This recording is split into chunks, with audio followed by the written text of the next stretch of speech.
ሳሚ ግርማና ሰላምዬ አንድ ላይ አድሮ አያቸው። ሰላም ከግርማ ጋር ክላስ ውስጥ ሆነ የሌሊት ልብስ ለብሳ ተቃቅፎ ሳሚ ሲያያቸው በጣም ነበር የደነገጠው። ምክንያቱም ይሄ ነገር ይፈጠራል ብሎ አስቦም አልቦም አያውቅም ነበር። ይህ ቢጃማ ለብሳ ከኔ ጋር ነበር ታድራለች ብሎ ሲያስብ የነበረው። እንግዲህ እንደምታስታውሱት መጀመሪያ የመጣችው አካባቢ አብሮ አድሮ ነበር ሳሚና ሰላምዬ ማለት ነው። ታምም ያለው አሞኛል ብቻዬን ማደር ፈርቻለሁ በሚል ምክንያት አብሮ አድሮ ነበር። በዛ ቢጃማ እንግዲህ ከአባቷ ጋር ከሚያክል ሰውዬ ጋርና ከሳሚ አባት ጋር በድጋሚ አድራለች ማለት ነው። ሜሮን እንግዲህ በተደጋጋሚ ለሳምቾ ተናግራ ነበረ። እንደዚህ እያረገች ነው በማለት እንደዚህ እያረገች ነው፣ ቤት ሳታጸዳ አውቃ ለማጽዳት በዚህ ሰዓት ቤቱ እየሄደች ነው፣ ምን ለማድረግ ፈልጋ ነው በዚህ ሌሊት የሱ ቤት ውስጥ እየተገኘች ያለችው በማለት ለሳምቾ በተደጋጋሚ ሰላምን ክፉ ለማስባል ተናግራ ነበር። ግን ሰላምዬ እንደዛ አይነት ሴት አይደለችም። ሳሚን በጣም ታፈቅረዋለች። አቶ ግርማ ደግሞ በህልሙ ነው እንጂ በሆኑ መቼም ሰላምን አያገኛትም። ሰላም ቤተሰብ እንዴት ናችሁ? እኔ ያለው ፈጣሪ የተመሰገነ ይሁን። በያላችሁበት ሰላማችሁ ብዝት ትርፍርፍ ይበልልኝ። ለዚህ ቤት አዲስ የሆናችሁ ሰብስክራይብ፣ ሼር፣ ላይክ እያረጋችሁ ቤተሰብ እንድትሆኑ በትህትና እየጠየኩኝ አሴት ክፍል 13 ላይ እንግዲህ ክፍል 13 ላይ ሜሮን ክፋቷን አላቆመችም። ሜሮን እንግዲህ እስካሁን ድረስ ክፋቷን እንደቀጠለችበት ነው። ክፋቷን ደግሞ እነ ሳሚም ጆሲም ሊያውቁ አልቻሉም። አንድ ሰው የክፋቷን ጥግ የሚያውቀው ሰላምና ጋሽ ግርማ ብቻ ናቸው ማለት ነው። እስካሁን ድረስ ደግሞ ጋሽ ግርማም ደግሞ እንደዚህ ይሄን ርቃ እንደሄደች እና ልጁ ላይ እንደምታማግጥ ሌላ ፍቅረኛ እንዳላት ሳሚን ለገንዘብ ብቻ ብላ እንደቀረበችው ምንም የሚያውቀው ታሪክ የለም። እሱ የሚያውቀው ክፉ ሰላም ላይ ብቻ እንደሆነች ነው የሚያውቀው ማለት ነው። ሰላም ላይ እንግዲህ ብዙ በደሎችን እንዳደረሰች ብዙዎቻችን አይተናል። ብዙ ጊዜ እሷን ለመግደል ሙከራ አድርጋለች። ከብዙ ጊዜ ጥረት በኋላ ነው እንግዲህ በተደጋጋሚ ሰላማውን እሷ የምትሰጣትን ነገር ራሱ እየፈራች ምን አርጋበት ይሆን ከሷ ውሃ ራሱ ተቀብላ መጠጣት ትፈራለች ማለት ነው። ይሄ ሁሉ ደግሞ እንዲሆን ያስደረገችው ራሷ ሜሮን ናት። በምን እንደዚህ እንደሆኑ ደግሞ ያው መጀመሪያ ሰላም ናት ጥፋት ያለባት። ሰላም የሜሮንን ክፋት ወይም ደግሞ የሜሮን ማንነት ሳታውቅ ገና በመጀመሪያው ቀን ነበር ከሳሚ ጋር ለማደር የወሰነችው ወይም ደግሞ እሱን ማባበል ነበር የፈለገችው። ከዛ በኋላ የእሷን ክፋት ስታይ የእሷ ለሱ ያለመሆኗ ስታስብ ደግሞ የበለጠ ክፋቷን ተጠቀመችበት ማለት ነው። ምክንያቱም ሳሚ ደግሞ በጣም ጥሩ ሰው ነው፣ እንደዚህ የሚያስብ ሰው አይደለም። ሜሮንም ቢያፈቅራትም ራሱ ሜሮንም ቢወዳትም ሰላምን ቢያፈቅራትም ደግሞ ፍቅሩን አልገለጸላትም። ምክንያቱም እዚህ ጋር ደግሞ ሜሮን የምትባለው ሴትዮዋ የሴጣን ቁራጭ ስላለች እሷን መጉዳት ስለማይፈልግ ፍቅሩን አምቆ ይዞ እንግዲህ በውስጡ እየተጎዳ ይገኛል። እዛች ደግሞ ሜሮን የምትባለው ሴትዮዋ ደግሞ እሱም ቤት አስቀምጣ እንግዲህ እናቴ ጋር አድራለሁ በሚል ምክንያት እየወጣች ከሱ ጋር አድራ እየመጣች ነበር። አሁን እንደውም ነገሮቹ ስላልተመቻቹላትና ሰላምዬ አምቃ ስለያዘቻት እያስጨነቃት ስለሆነ ፎቶ ሰላም እጅ ስለገባ ፎቶውን እንግዲህ ለማጥፋት ብዙ ነገር አድርጋለች። ልዩቷ ስልክ ወስዳባት ነበረ። ራሷ ቤት ገብታ ሰላም አሳጥባ ያስቀመጠችው ፎቶ አቃጥላው ነበረ። ይሄ ሁሉ አልፎ እንግዲህ ሰላም ደግሞ ድጋሜ እድሜ ለጆሲ ደግሞ እንደሚያፈቅራት ታውቃላችሁ። መጀመሪያ አካባቢ የሆነ ገጣጣ ነገር ቢሆንም ቾኮለ ብዙዎቻችን ለቁም ነገር አይፈልጋትም፣ ለአንድ ቀን የሆነ ማይረባ ነገር ነው ምናምን ብለን ብዙዎቻችን ጆሲ ስንጠላው ነበር። ግን ጆሲ እንዳሰብነው መጥፎ ሰው ሳይሆን ለሰላምዬ በጣም ጥሩ ሰውና ጥሩ አስተሳሰብ ያለው ሰው ነው። ምክንያቱም ጥሩ አስተሳሰብ ባይኖረው ኖሮ ይሄ ሁሉ ሜሮን ስታሰቃያት ሜሮንን ያምናት ነበር። አሁን ሜሮን አንድ ቃል ራሱ ስትናገር ለምንድን ነው የምትናገሪያት? ሜሮን ለምንድን ነው የማትረጋጊው? አንቺ ታመሽ ማታቂ ያስመሰልሽው ሰው ነንና ይሄ ነገር ደግሞ ያጋጥመናል ብለዋታል በተደጋጋሚ። አንተ አይመለከተህም እዚህ ውስጥ ትላንት መጥተህ ለማንም ሰራተኛ ለማንም ገረድ የመቆርቆርና የኔ የመናገር መብት የለም ብላ ነግረዋለች ማለት ነው። እኔ እንደዛ ማለት ፈልጌ አይደለም። ገረድ ስለሆነች ወይም ደግሞ ሰራተኛ ስለሆነች ሰራተኛ አይከበርም ያለው ማን ነው? ለምንድን ነው የማይከበረው? እሷም ልክ እንደ አንቺ ሰው ናት። ቀን ጥሏት ሰራተኛ ሆና ገባች እንጂ እንደ አንቺ ሰው ናት፣ ነገ የራሷ ህይወት ይኖራታል በማለት እየነገራት ነበር። እሷ ግን እንደዚህ የምትሰማ ሴት አይደለችም። እንደዛም ሆኖ በተደጋጋሚ ሳምንም ለመስደብ ሞክራለች።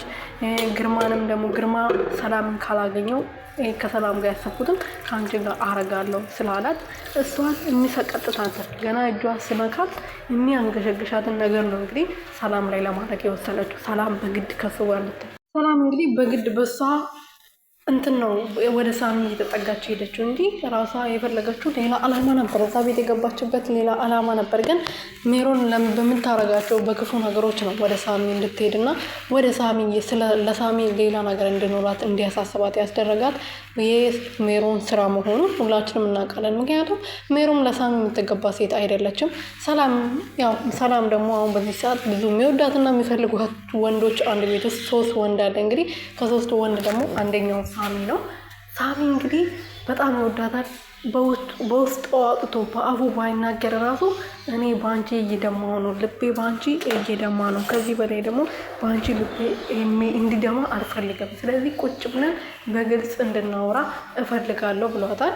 በግልጽ ቁጭ ብለን የምናወራበት ቀን ደግሞ ይዘን በስነ ስርዓት ማንም ሳይረብሸን ማንም ሳያቋርጠን ልነግርሽ ብዙ ነገሮችን የምነግርሽ ነገር አለኝ ብሏታል። እና ይነግራታል ብዬ አምናለሁ ማለት ነው ቤተሰብ። እና አቶ ግርማ እንግዲህ ምን እንደሚል አላቅም። አቶ ግርማና ሳሚ የሆነ ስጋ ዝምድና አላቸው። ሰላም ከመሬት ተነስታ አይደለም እሱን ለመበቀል የመጣችው። ሜሮን ደግሞ ባለፈው እንግዲህ በክፍል 13 ላይ ወረቀት እየፈተሸች የእሱ መኝታ ቤት ውስጥ ሆና እየፈለገች ሜሮን አግኝታት ነበረ። ምን እየፈለግሽ ነው? አሁኑ ምን እንደምትፈልጊ ንገሪኝ ብላ ነበር አንቃ ልትገላት የነበረው አቶ ግርማ ባይደርስላት ማለት ነው። አቶ ግርማ ሲደርስላት እንግዲህ ምን እየፈለግሽ ነበር? የሆነ ነገር እየፈለገች ነበር። እቺ ሰራተኛ አይደለችም፣ እኔ ደጋግሜ ነግራቸዋለሁ፣ ለስራ አይደለም እዚህ ቤት የገባችሁ ብላ ብትናገር ሜሮን ማንም ሊያምናት ፈቃደኛ አይደለም። ምክንያቱም የምትታመን ሴት ስላልሆነች፣ በጣም ክፉ ሴት ስለሆነች ማለት ነው። ሰላምም እንደዛ የራሷ ክፋት አላት። ግን ምክንያቷ ምን እንደሆነ እስከዛሬ ድረስ ክፍል 13 ደርሷል። ምክንያቱ ወይም ደግሞ ጥፋቷ ምን እንደሆነ እስካሁን ድረስ አልተናገረችም። ከአቶ ግርማ ጋር ምን እንዳላትም አልተናገረችም። ለበቀል እንደገባች ብቻ ነው የተናገረችው ማለት ነው። እና ወረቀቱን እየፈለገች እንግዲህ ቁምሳጥኑን እየፈተሸች ነው ሜሮን የገባችባት። ስትገባባት እንግዲህ የሚወጣትን ነገር ነበር ያጣችው። ግን አልጋ ለማስተካከል ነው የገባሁት ብላ ተንደነባበረች ማለት ነው። እና በዛን ሰዓት አቶ ግርማ ባይመጣ ኖሮ አንቃ ልትገላት ነበር። አቶ ግርማ ግን ምንም አልመሰለውም። ለሌላ ነገር እሱን ፈልጋ የገባችው ስለመሰለው በቃ እሷ ሳያት ነበረ በፍቅሩ ማለት ነው። እና ፍቅር ሲይዛችሁ እንደዚህ ነው። አንዳንዴ በቃ አይናችሁንም ጆሮአችሁንም ነው የሚሸፍነው የሚጋርደው ማለት ነው። ምን እንደምታዩት ራሱ የሆነ እንትን አይላችሁም። እና ፍቅር እንደዚህ ነው። አቶ ግርማ ያኔ ለምን እዚህ እንደገባች ወይም ደግሞ በፊት ያሳለፈውን ነገር እሱ ሁሉን ነገር ረስቶታል። በቃ የዛሬውን ብቻ ነው እያሰበ ያለው። ለዛ ነው እንጂ መጠርጠር ይችል ነበረ ማለት ነው። እና ጆሲዬ እንግዲህ ምስኪን ነው በጣም ማለት ነው። በፊት ብንጥላውም አሁን እንወደዋለን ብዙዎቻችን። ምክንያቱም ለሰላምዬ በጣም ጥሩና የዋ ሰው ነው ማለት ነው። እና ጆሲ እንግዲህ ሰላምዬን በተደጋጋሚ ከመጣ ጀምሮ ሽቶ ይሰጣታል። ስልክ የሚያክል ሳምሰንግ ገዝቶ ሰጥቷታል። ሽቶ ሲሰጣት ራሱ ለየሆነች አበባ ለሆነች ሴት ነው ብሎ ሽቶውን አሽትሽልኝ ስላት በጣም አሪፍ ሽቶ ነው በማለት ደስ ብሏ ስትናገር ያንቺ ነው ብሏት ነበር የሰጣት። እና ከዛ ቀን ጀምሮ የሚያረጋቸው ነገሮች እሷን የሚያግዘው የሚረዳበት መንገዶች እና ለእሷ ያለው ስሜት በግልጽ ያሳያል ማለት ነው። እና ጆሲም በማለ እየተጎዳ ነው። ግን ጆሲና ሰላም አንድ ላይ ሆኑም ይሄ ግልጽ ነው። ሳሚና ሰላም ናቸው አንድ ላይ የሚሆኑት ማለት ነው። ሳሚዬ ደግሞ አሁን በዚህ ሰዓት ግራ ተጋብቷል። ሜሮንን ይመናት እሷን ይመን በቃ በጣም ግራን የተጋባው ማለት ነው። ሜሮን ከመሬት ተነስተው እንግዲህ አዙሮ የሚጥል በሽታ አለባት ብላ በተናገረችበት መሰረት እኔ የሚጥል በሽታ የለብኝም፣ ምንም የሚጥል በሽታ የለብኝም። ስለዚህ ሜሮን ናት አይደለ የተናገረችው፣ እሷን ጠይቋት በማለት የምርመራን ውጤቱ ሰጥታ ነው ሄደችው። ጆሲ ደግሞ እንዴት ነው አዙሮ የሚጥል በሽታ አለባት ያልሽን አንቺ ነሽ ያልሽን፣ ይሄን ደግሞ አትክጂም አይደለ? ከየት አምጥተሽ ነው ያልሽው? ያኔ ያልሽበት ምክንያትሽ ምንድን ነው? ያኔ የምርመራ ውጤት አይተሽ ነበር? እሺ ወረቀቱ የት አለ? ለምንድን ነው ከመሬት ተነስተሽ እንደዛ አዙሮ የሚጥል በሽታ አለባት ብለሽ በተደጋጋሚ አንድም አይደለም በተደጋጋሚ ጊዜ ያኔ በታመመችበት ሰዓት ከዚህ በፊትም ታማ ብዙ ጊዜ ወርቃ ነበር። እኔ ለእናንተ ያልተናገርኩት እንዳታፍርና በሽታ ደግሞ ያሳፍርም። በነገራችን ላይ በዚህ አጋጣሚ በሽታ አሳፍርም። የትኛው ሰው ይታመማል እዚህ ምድር ላይ ያለ ሰው እና የምታፍርበት ስለመሰለኝና መናገር ስላልፈለግኩ በራሷ ጊዜ እንድታውቁ ወይም ደግሞ በራሳቸው ጊዜ እንድታውቁ ስለፈለግኩ ነው በማለት ነበር ያኔም ሸፋፍና ያለፈችው ማለት ነው። አሁንም ደግሞ ወረቀቱን እንደዚሁ ሸፋፍና ነው ያለፈችው። እኔ የተከበርኩ ሚስት ነኝ፣ የወደፊት ባለቤቴ የልጆች እናት ነኝ፣ እዚህ ከማንም ለማንም ገረድና ሰራተኛ ብለህ እኔ ማናገር የለብህም በማለት ስትመልስ ነበር አይደለ? እንደዚህ ሳሚም ጆሲም ቢሆን እሺ ሳሚ እንደዚህ ማለፍ አልነበረበትም። እሷ እንደዛ ተቆጣ ስለተናገረች ብላ ብቻ እኔ ምንም አላረኩሽም፣ እኔ ትክክለኛ ጥያቄ ነው የጠየኩሽ፣ ለምንድን ነው እንደዛ ያልሽው? ምን አይተሽ ነው? ከምን ላይ ተነስተሽ ነው? ያን ጊዜ እንደዛ ታማ እንደዛ ስትሆኝ የነበረው አዙሮ የሚጥል በሽታ አለባት ያልሽው ለምን ተነስተሽ ነው ብሎ ሲጠይቃት ነው እንግዲህ በአንዴ አካኪ ዘራፍ ብላ ወደ መኝታ ቤቷ ገብታ ከዚህ በኋላ ስለዚህ ነገር ብትጠይቀኝ እኔ እናንተ የመጨረሻችን ነው የሚሆነው በማለት ተናግራ ነበረ። ሰላምዬ ደግሞ እንግዲህ ያሁኑን በሽታ እንደሌለብኝ ለማረጋገጥ ነው ወረቀቱን ያመጣሁት። በሚቀጥለው ግን የአንቺ ፎቶ አምጥቼ ነው ለነሱ የምሰጣቸው። ከዚህ በኋላ አጠገቤ እንዳደርሽ አጠገብሽ አልደርሽም ብዬሻለሁ። ይሄና ለእኔና አንቺ የሚያገናኘን ነገር የለም። በቃ ከመንገዴ ላይ ውጪ ያልኩሽ ከመንገዴ ላይ ውጪ። እኔን አትከታተይኝ። እኔ ሰራተኛ ናት ብለሽ አታመነጫጭቅኝ። ከዛ በኋላ ግን የራስሽ ህይወት ኑሪ፣ እኔም የራሴ ህይወት እኖራለሁ። የገባሁበትን አላማ አሳካለሁ በማለት ከሜሮን ጋር ስታወራ ነበረ። የገባሽበት አላማ ምንድን ነው ብላ ስጠይቃት እሱ አንቺን የሚመለከትሽ አይደለም፣ ከባልሽ ጋርም አይገናኝም፣ ከአንቺም ጋር አይገናኝም። ስለዚህ ከህይወት ወጥተሽ የራስን ህይወት ኑሪ፣ ባልሽን ተንከባከቢ። ሌላ ወንድ እንደምታማግጪው ነገር ባልሽ ካወቀ ወይም ደግሞ ሳሚቸው ካወቀ አንድ ደቂቃ ሳያስብበት ነው ከዚህ ቤት ፈንቅሎ የሚያስወጣሽ። መውጫሽን ደግሞ ያኔ መውደቃሽን ብትፈልጊ ይሻልሻል። እኔ በአንድ ቀን ነው እንድትወጪ ማስደረግሽ። ሳሚ ደግሞ ይሄ ፎቶ ቢያይ እርግጠኛ ነኝ ምንም ብትለው እሱ ከሷ ለመለየት ምክንያት ነው የሚፈልገው። በቃ ከሰላም ጋር በቃ በሙሉ ልብ ወይም ደግሞ በሙሉ አካሉ መሆን የሚፈልገው ከሰላም ጋር ነው።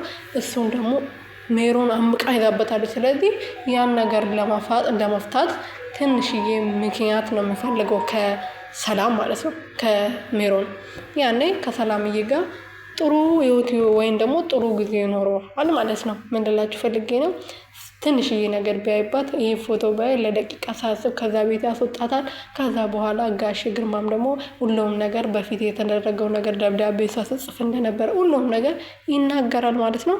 ለማንኛውም ቤተሰብ ይህ ቪዲዮ የት እንደቀረስኩ አልነገርኳችሁም። ቪዲዮን የቀረስኩት ብርድጄ ነበር እና ብቻዬን ነበር የሄድኩት። ሰራተኛ አልነበረም፣ አማርኛ የሚያወራ ምን በቃ ሰራተኛ አልነበረም ማለት ነው። እና በጣም በርዶኝ ምናምን ብቻዬን ነበር ቪዲዮን የቀረስኩት ማለት ነው።